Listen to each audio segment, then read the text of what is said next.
yaşar mənimsənilməsi müxtəlif yollarla.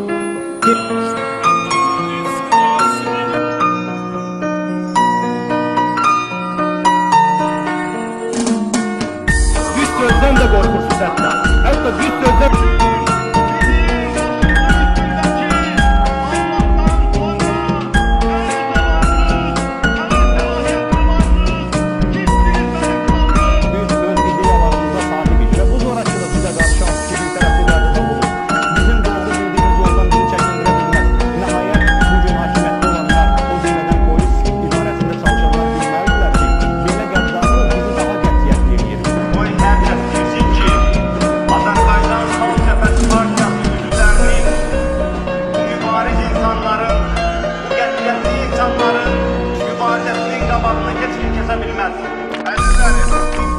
Ben siyasette olduğum bütün müddet ərzində her zaman sizin, halkımızın problemlerine diqqətlə yanaşmışam.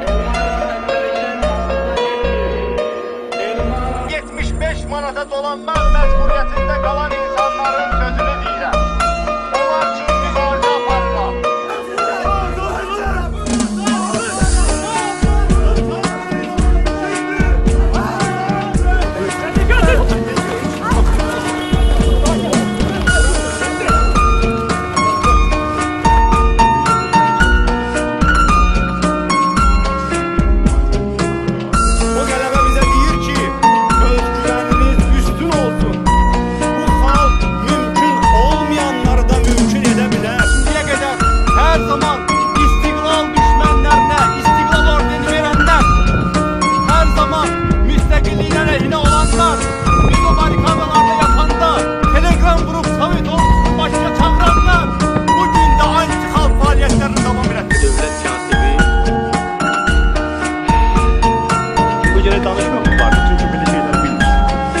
Qarabağda da olmuyor, geri xatırlayıram, görünəyə xatırlayacaq. Ateşəsə qədər Azərbaycanı gəlib bir gün nəysə xatırlasın. Amma mən hüquq fakültəsində təhsilimi yarımçıq qoyub 90 nəfərlə Qarabağa